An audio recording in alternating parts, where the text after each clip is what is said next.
નમસ્તે વિદ્યાર્થી મિત્રો, આજે આપણે ધોરણ 10 કાવ્ય નંબર 9 હાથ મેળવીએ પાઠ કવિતા છે એનો અભ્યાસ કરીશું. ખાસ કરીને આ કવિતા છે એ ઉર્મી કાવ્ય છે, એટલે કે લાગણીસભર આ કવિતા નિરંજન ભગતે આપી છે. તો તેમનો જન્મ 19/5/1926 નિરંજન ભગતનો થયો છે. તેઓ ગુજરાતના અમદાવાદ જિલ્લા તેમની માતૃભૂમિ છે. છંદોલય, કિન્નરી, અલ્પવિરામ આ ત્રણેય કાવ્યસંગ્રહોની કવિતા લઈ નવો કાવ્યસંગ્રહ છંદોલય પ્રગટ થયો છે. તેમાં પ્રવાહદીપ અને 33 કાવ્યોનો પણ સમાવેશ થયો છે. સોનેટ પરંપરિત અને ઉર્મી કાવ્યનું સફળ ખેડાણ તેમણે કરેલું છે. આધુનિક કવિતા, કેટલાક પ્રશ્નો, યંત્રયુગ અને મંત્ર કવિતા, મીરા, સ્વાધ્યાયલોક ભાગ 1 થી 8 એમના વિવેચન ગ્રંથો છે. તેમણે રણજીતરામ સુવર્ણચંદ્રક તથા સાહિત્ય અકાદમીનો એવોર્ડ પણ પ્રાપ્ત થયો છે. કવિએ આ નાનકડા એવા ઉર્મી કાવ્યમાં ભાવ સંવેદનનું મહત્ત્વ સ્થાપ્યું છે.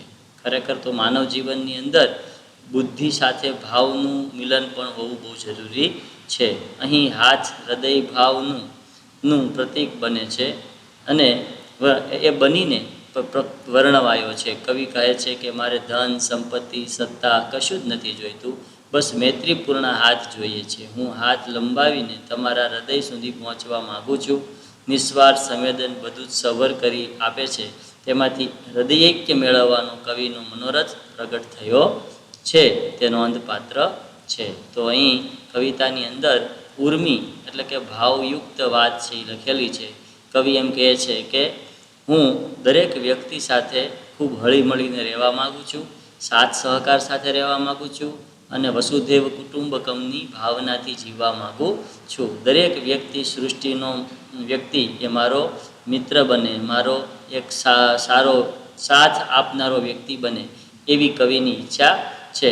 કવિ બીજું કાંઈ બીજા વ્યક્તિ પાસેથી માગતા નથી, માત્ર એમનો હાથ મેળવવાનો પ્રયત્ન કરે છે. હાથ મેળવવો એટલે એકબીજાની સાથે રહેવું, હળીમળીને રહેવું, એવો ભાવ અહીં કવિએ રજૂ કરેલો છે. પહેલાં કવિતાનું પઠન કરીએ, કારણ કે ગદ્યાત્મક કવિતા છે અને ત્યાર પછી એનો આપણે સુંદર રીતે આપણે આ કાવ્ય છે એની સમજૂતી મેળવીશું. સવિસ્તર પ્રશ્નની અંદર 4 માર્કમાં આ પ્રશ્નનો જવાબ પરીક્ષામાં પૂછાય છે કે હાથ મેળવીએ કાવ્યનું સુંદર રૂપક આપના શબ્દોમાં વર્ણન કરો. ત્યારે આપણે આ કવિતાનો ભાવાર્થ છે એ ખાસ યાદ રાખવાનો છે. પહેલાં તો આપણે કવિતાનું પઠન કરીએ. લાવો તમારો હાથ મેળવીએ, કહું છું હાથ લંબાવી, કહો શું મેળવી લેવું હશે મારે, તમારા હાથમાં તો કેટલું ધન હશે, સત્તા હશે ને કીર્તિ હશે, શું શું નથી હોતું તમારા હાથમાં, મારે કશાનું કામ ના, ખાલી તમારો હાથ, ખાલી તમારો હાથ. નાના આપણા આ બે ખાલી હાથમાં એ કેટલું છે, આપણા આ હાથમાં ઉષ્મા અને થડકો છે. અરે એના વડે તો આવો પરસ્પર હૃદયનો ભાવ ભેળવીએ અને બિન આવડત સારું નઠારું કેટલુંય કામ કરતા આપણા હાથને કેળવીએ. અજાણ્યા છો ભલે તોય જુઓ આ હાથ લંબાવી કહું, લાવો તમારો હાથ મેળવીએ. છંદોલય નામના કાવ્યમાંથી આ કાવ્ય લેવામાં આવ્યું છે. તો એ કાવ્યની અંદર એક વાત સરસ સુંદર રીતે સમજાવી છે કે વ્યક્તિ કોઈ દિવસ એકલા હાથે કામ કરી શકતો નથી, એને બીજા લોકોનો સહકાર જરૂરી છે. તો એ માટે વ્યક્તિએ હંમેશા બીજા લોકોનો સાથ મેળવવા પોતાના સ્વભાવને મિલનસાર બનાવવો પડે છે, એકબીજાના હૃદયના ભાવને સમજવા પડે છે. તો કવિ અહીંયા એમ કહે છે કે સૌથી પહેલાં લાવો તમારો હાથ મેળવીએ, કહું છું હાથ લંબાવીને. કોઈ વ્યક્તિ છે એ સામેથી જ્યારે સંબંધ જોડવા માગતો હોય ત્યારે હાથ લંબાવીને કહે છે કે હું આપનો મિત્ર થવા ઈચ્છું છું. આપણે સરસ મજાના મિત્રો બની શકીએ એમ છીએ, તો આ મિત્ર બનીએ તો એકબીજાને મદદરૂપ પણ થઈ શકતા હોઈએ છીએ. એટલે કવિ કહે છે નિરંજન ભગત કે લાવો તમારો હાથ મેળવીએ, કહું છું હાથ લંબાવીને. સામેથી પોતે કવિ બીજા લોકોની સાથે સંબંધ જોડવા માગે છે. કહો શું મેળવી લેવું હશે મારે. ઘણી વખત વિના કારણે કોઈ વ્યક્તિ આપણી સાથે સંબંધ જોડવાનો પ્રયત્ન કરે ત્યારે વ્યક્તિ સહજ આપણને થોડીક શંકા કુશંકા જાય કે આ વ્યક્તિ મારી સાથે મિત્રતા શા માટે દાખવતો હશે, તેને મારી પાસે કશુંક જોઈતું હશે, એટલા માટે એ વ્યક્તિ મારો મિત્ર થવા ઈચ્છે છે. ખરેખર જે સારા હૃદયનો માણસ હોય તે કશું જ મેળવવા માટે મિત્ર થતો નથી. માત્ર તમારા હાથમાં તો કેટલુંય, એ તો હંમેશા વ્યક્તિની મિત્રતા ઈચ્છતો હોય છે, બીજું કશું જ ઈચ્છતો હોતો નથી. તમારા હાથમાં તો કેટલુંય, કવિ એમ કહે છે કે તમારા હાથમાં કેટલુંય એ આવા પ્રકારની ધન સંપત્તિ હશે, સત્તા હશે, કીર્તિ હશે, ત્યારે કદાચ વ્યક્તિનું અભિમાન એવું હશે કે મિત્ર કરવા માટે તૈયાર પણ ન થાય. પણ આપણે ગુજરાતીમાં એક સરસ વાત છે કે મિત્ર એવો રાખીએ જે ઢાલ સરીખો હોય, સુખમાં પાછળ પડી રહે અને દુઃખમાં આગળ હોય. તો કવિ એમ કહે છે કે મિત્રતાની અંદર ધનની કિંમત નથી, સત્તાની કિંમત નથી ને કીર્તિની પણ કિંમત નથી. કીર્તિ એટલે પ્રશંસા, લોકોની અંદર વાહવાય, આવું કોઈ પણ વસ્તુનું કવિની ઈચ્છા છે નહીં. તો કવિ શું કહે છે કે શું શું નથી હોતું તમારા હાથમાં. તમારા હાથમાં તો ઘણું બધું છે, ધન છે, સત્તા છે અને કીર્તિ પણ છે. કવિ આમાં પ્રશ્ન પણ પૂછે છે કે કવિ પોતે જે મિત્ર બનાવવા માગે છે એના હાથમાં શું શું છે? તો ધન, સત્તા અને કીર્તિ છે. પણ કવિને આમાંનું કશું જ જોઈતું નથી. માત્ર ને માત્ર એને તો મિત્રતા, બીજાની સાથેનો સંબંધ છે, એ એના સૌથી મોટી વસ્તુ છે. મારે કશાનું કામ ના, મારે કોઈ વસ્તુનું કામ છે નહીં, મારે કોઈ ભૌતિક સંપત્તિની જરૂરિયાત નથી. મારે તો એક પ્રેમ ભાવ, એક મિત્રતાનો ભાવ, એ જ મારે મન બહુ મોટી એક સંપત્તિ છે. ખાલી તમારો હાથ, માત્ર ખાલી હાથ જોઈએ છે. ખાલી હાથ મળે તો એકબીજાનો સહકાર મળે, એકબીજાની મદદ મળે અને એ સાથે મિત્રતાની સાથે આપણને એક સમાજ સાથે જોડાવાનો મોકો મળે. એટલા માટે વ્યક્તિએ સંકુચિત માનસ ન ધરાવતા વિશાળ માનસ ધરાવી એકબીજાની સાથે હળી મળીને જીવવું જોઈએ.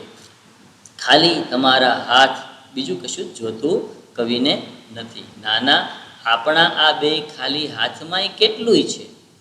એટલે ઘણી વખત તમને આમ ભૌતિક રીતે કોઈ વ્યક્તિ છે એના હાથમાં કશું જ દેખાય નહીં, ખાલી હાથ દેખાય, પરંતુ એ ખાલી હાથ છે એ માત્ર ખાલી હાથ હોતા નથી. એની સાથે સંબંધોની હૂંફ હોય છે, સંબંધોનો થડકો હોય છે, સંબંધોની ઉષ્મા હોય છે, સંબંધોનો પ્રેમ હોય છે. એટલા માટે કીધું છે આપણા આ બે હાથમાં ઉષ્મા અને થડકો. થડકો એટલે વિશ્વાસ, ઉષ્મા એટલે ભાવનાઓ. આપણે ભાવસંભર રીતે એકબીજાની સાથે સંબંધો જોડીને મિત્રતા દાખવતા હોય છે. જ્યારે મિત્ર દુઃખમાં હોય તો આપણે પણ દુઃખી થતા હોઈએ છીએ, મિત્ર સુખમાં હોય તો આપણને પણ સુખ ઉત્પન્ન થાય છે. આવી ભાવનાથી કવિ એકબીજાની સાથે જોડાવા માગે છે. અરે એના વડે આવો પરસ્પરના હૃદયનો ભાવ મેળવીએ. એટલે કે વસુધૈવ કુટુંબકમની ભાવના છે એ અહીંયા વ્યક્ત કરી છે કે આપણે પરસ્પરના હૃદયના ભાવને સમજીએ અને એકબીજાની સાથે હળી મળીને રહીએ, વેરભાવ છોડીને રહીએ અને એક મિત્રતાનો ભાવ છે એ ભાવથી આપણે એકબીજાની સાથે રહીએ. અને બિન આવડત સારું નઠારું કેટલું કામ કરતા. ઘણી વખત જ્યારે આપણે કોઈ વસ્તુ શીખેલી ન હોય તો આપણેથી જ્યારે કાર્ય કરતા હોઈએ તો એ કાર્ય થોડુંક બગડે, ન આવડે. પણ એ બિન આવડત હોય, જ્યારે આપણી પાસે એ બાબત શીખેલી હોતી નથી, ત્યારે કદાચ અનાવડત ઊભી થાય. પણ એની સાથે સાથે આપણે કોઈ વાર સારું કાર્ય પણ કરી નાખીએ છીએ અને કોઈ વાર નઠારું કામ પણ કરી નાખીએ છીએ. તો મિત્રતા વખતે આપણે ઘણી વખત આવડત નહીં હોય તો પણ આપણને મિત્ર આપણને આવડતવાળા બનાવશે, આપણને નોલેજવાળા બનાવશે અને મિત્ર દ્વારા આપણને ઘણું બધું શીખવા મળશે. તો આવી રીતે મિત્ર છે એ સાથે રહેવાથી આપણે ઘણા બધા સારા કાર્યો પણ કરી શકતા હોઈએ છીએ. એટલે કે ટૂંકમાં આમાં એક યુનિટીનો ભાવ, એક બધા સાથે હળીમળીને કાર્ય કરવાની ભાવના છે એ કવિએ આમાં વ્યક્ત કરી છે. આપણા આ હાથને કેળવીએ, કેળવવા એટલે તેને શિક્ષિત કરવા, તેની સાથે સમજણ કેળવવી. આપણા હાથને ખૂબ સુંદર રીતે બીજાની સાથે મિલનસાર ભાવથી મેળવીએ, એવા ભાવથી આપણે કેળવણી આપીએ આપણા મનને, આપણા હાથને, આપણા હૃદયને. એવી વાત કવિ આ કાવ્યમાં કરે છે. અજાણ્યા છો ભલે, આપણે ઘણીવાર અજાણ્યા લોકોની મિત્રતા પણ કરતા હોઈએ છીએ. ત્યારે કવિ એમ કહે છે કે ભલે આપણે અજાણ્યા હોઈએ પણ છતાં આપણે એકબીજાની સાથે ખૂબ પ્રેમથી, વિશ્વાસથી એકબીજાની સાથે મળવું જોઈએ. તો એ જુઓ આ હાથ લંબાવીને કહું છું. ઘણી વખત ઘણા લોકો છે સામેથી સંબંધ જોડતા નથી, એ ડરતા હોય છે, મૂંઝવણ અનુભવતા હોય છે. ત્યારે કવિ એમ કહે છે કે આપણે એવા લોકોની સાથે હાથ મેળવીને એવા લોકોની મિત્રતા ઊભી કરવી જોઈએ, જેથી કરીને એને પણ એ બાબતની મદદ મળે. એક મારી સાથે પણ કોઈ વ્યક્તિ છે એ સાથ સહકારમાં છે, એને એકલા પણ ન લાગે એવા ભાવ સાથે કવિ હાથ લંબાવવાની વાત કરે છે. લાવો તમારો હાથ મેળવીએ. છંદોલય કાવ્યમાંથી આ કાવ્ય લેવામાં આવ્યું કે ભાઈ કોઈ વ્યક્તિ છે એ એકલો ન રહે. બરાબર. બહુ ગુજરાતીના પ્રસિદ્ધ એક કવિ છે, એણે એક લખ્યું છે કે જ્યારે હું મારો હાથ લંબાવું છું ત્યારે મને હરિવરનો સાથ દેખાય છે. તો આ કવિ એમ કહે છે કે આકાશમાં જ્યારે હું હાથ લંબાવીને પૂછું છું ત્યારે મને હરિવરનો સાથ દેખાય છે. એવી રીતે કવિ એમ કહે છે કે સંસારમાં રહીને બધા લોકોની સાથે રહીને પણ એકબીજાની સાથે હળીમળીને રહીએ. આ એક પરિવાર છે, પક્ષીઓનો એક ઝુંડ છે, પક્ષીનો એક માળો છે. પંખીના માળામાં સૌ સાથે મળીને કલરવ કરીએ એવી વાત કવિ અહીં સમજાવવા માગે છે. ઉર્મી કાવ્ય દ્વારા કવિ ખૂબ સુંદર મજાની વાત, હળીમળીને રહેવાની વાત આપણને આ કાવ્યમાં સમજાવે છે. સાથે સાથે સ્વાધ્યાયમાં સમાનાર્થી, વિરુદ્ધાર્થી આવા બધા પ્રશ્નો છે, એનો આપ અભ્યાસ કરજો. પહેલો પ્રશ્ન છે એ અહીં આપણે જોઈએ.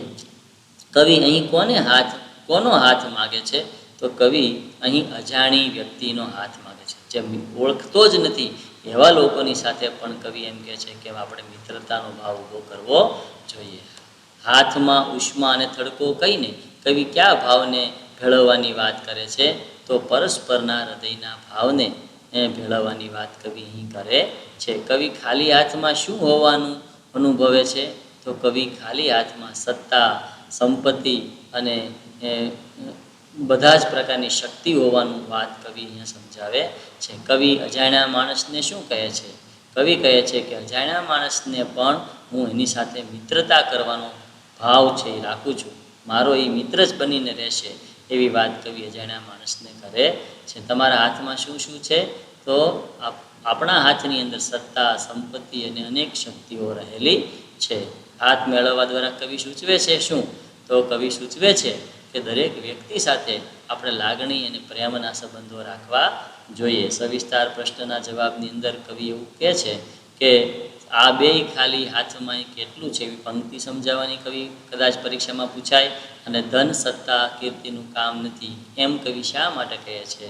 તો એના જવાબમાં કવિ આપણે લખવાનું કે કદાચ મિત્રતાની અંદર આપણને ધન, સત્તા કે કીર્તિનું કામ ન હોય, પણ ખરેખર તો પ્રેમની જરૂરિયાત હોય છે. જેમ શ્રી કૃષ્ણ અને સુદામાની મિત્રતામાં ધન, સત્તા કે કીર્તિનું મહત્વ નહોતું, માત્ર મિત્રતાના પ્રેમનો, સંબંધનું મહત્વ હતું. એમ કવિ આપણા સૌ લોકોને એકબીજાની સાથે હળીમળીને ખૂબ પ્રેમભાવથી રહીએ એવી કવિની ઈચ્છા છે. તો વિદ્યાર્થી મિત્રો, અહીં આપણે આ લેક્ચર પૂરો કરીએ છીએ. આ પાઠનો સ્વાધ્યાય આ ફેરબુકમાં લખી અને ગૂગલ ક્લાસરૂમની અંદર આ સ્વાધ્યાય લખી અને તમે મૂકશો એવી આશા સાથે આ લેક્ચર હું અહીંયા પૂરો કરું છું. તો આભાર. આપ સૌને આ લેક્ચર સમજાણો હશે એવી આશા સાથે અહીં લેક્ચર પૂરો કરું.